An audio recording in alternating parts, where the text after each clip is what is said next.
Bonjour les troisièmes, voici une nouvelle vidéo sur la leçon La mémoire immunitaire, c'est notre leçon M8. Donc nous allons commencer par nous demander comment expliquer que l'on n'attrape qu'une fois chaque maladie. Si on prend l'exemple de la rubéole, toujours, on sait que c'est une maladie que l'on ne peut avoir qu'une fois au cours de sa vie. Regardons un petit peu ce qui se passe lors d'une réaction immunitaire mettant en jeu la production d'anticorps. Lorsqu'on présente pour une première fois l'antigène à un organisme, celui-ci va mettre en place des lymphocytes B spécifiques qui vont produire les anticorps. Ça prend un petit peu de temps, environ une semaine, puis les anticorps sont fabriqués et la réponse immunitaire devient optimale. Au bout de quelques semaines, le taux d'anticorps dans le plasma sanguin diminue à nouveau. Si toutefois on représente à ce moment-là le même antigène une seconde fois, on va obtenir une réponse secondaire, une production d'anticorps au moment de la réponse secondaire qui sera 3 à 4 fois plus importante en quantité et également qui va se mettre en place 2 fois plus vite. On voit que le temps de réaction est beaucoup plus rapide. Donc, pour avoir une réponse secondaire qui soit de cette ampleur et à cette rapidité, on va dire qu'il y a des lymphocytes B spécifiques qui étaient déjà prêts à agir. Lors de la première réponse immunitaire, tous les lymphocytes B n'ont pas participé à la défense de l'organisme, mais certains ont été mis en réserve. Ce sont des cellules mémoire mises de côté qui vont pouvoir agir par production d'anticorps très rapidement si toutefois l'antigène est présenté une seconde fois. Regardons ce qui se passe lors d'une réponse immunitaire mettant en jeu les lymphocytes T. Si toutefois nous réalisons une greffe d'une souris A vers une souris B en prélevant un petit morceau de peau, on s'aperçoit qu'il y a rejet du greffon au bout de 10 à 12 jours.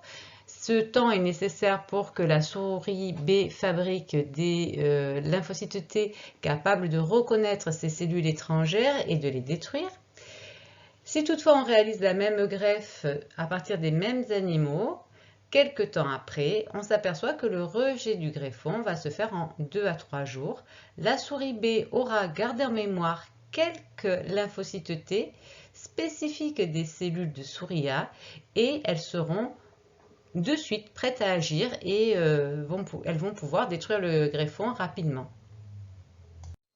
Nous arrivons donc à un premier bilan. Lors d'un contact avec un élément étranger, les lymphocytes prolifèrent, ça veut dire qu'ils se multiplient. Un certain nombre ne participent pas à la défense de l'organisme mais servent de mémoire. Ils sont mis en réserve dans les ganglions lymphatiques et dans la rate. Donc ces ganglions lymphatiques et la rate, c'est bien le lieu de stockage et de multiplication, on l'avait déjà dit, des lymphocytes B et des lymphocytes T mémoire. Ces cellules mémoire déjà spécialisées permettent une réponse beaucoup plus rapide et beaucoup plus efficace lors d'un second contact avec le même antigène. Voilà pourquoi on ne tombe pas malade une deuxième fois, même si on peut très bien être contaminé une seconde fois. Mais l'organisme réagit tellement vite que la maladie ne va pas se développer.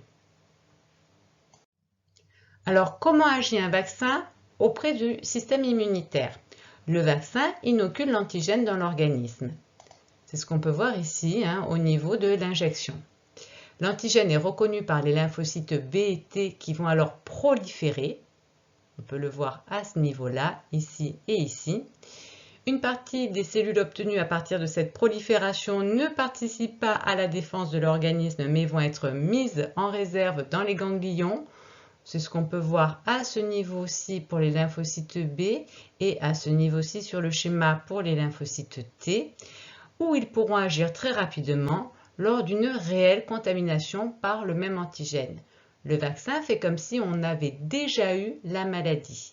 Et à ce moment-là, la réaction de l'organisme est tellement forte qu'il n'y aura pas développement de symptômes. Donc le vaccin véritablement va nous permettre de mettre en place des défenses naturelles, une mémoire naturelle pour une maladie. Alors quelles sont les vaccinations obligatoires en France en 2020? Les vaccinations contre la diphtérie, la poliomyélite, le tétanos, l'hémophilus, l'hépatite B, la coqueluche, la rougeole et les oreillons, la rubéole, le pneumocoque et le méningocoque sont obligatoires chez les nourrissons avant l'âge de 18 mois. Qu'est-ce que ça veut dire être à jour? Être à jour, c'est avoir reçu les vaccins nécessaires en fonction de son âge et avec le bon nombre d'injections pour être protégé. Si mes vaccins ne sont pas à jour, il n'est pas nécessaire de tout recommencer, il suffit de reprendre la vaccination au stade où elle a été interrompue. On parle de rattrapage. Quel est l'effet de la vaccination sur une population? Alors prenons l'exemple d'une maladie pour laquelle nous avons du recul et nous avons des valeurs qui sont établies sur plusieurs années. Donc cette maladie, c'est la rougeole. Donc en épidémiologie, l'incidence d'une maladie, c'est le nombre de nouveaux malades sur une période donnée. Si l'on regarde le nombre de nouveaux malades sur une année, de mai 2011 à avril 2012, on s'aperçoit que toute cette partie sud-est est véritablement la zone dans laquelle l'incidence de la maladie est beaucoup plus élevée.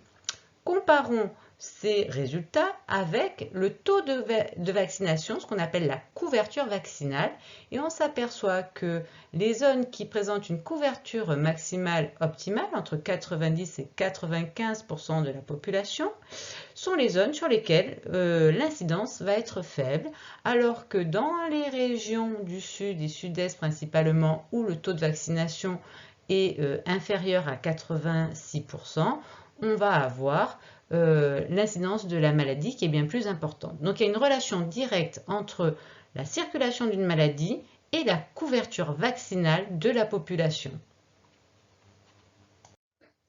Le vaccin contre la rougeole est commercialisé pour la première fois en 1966.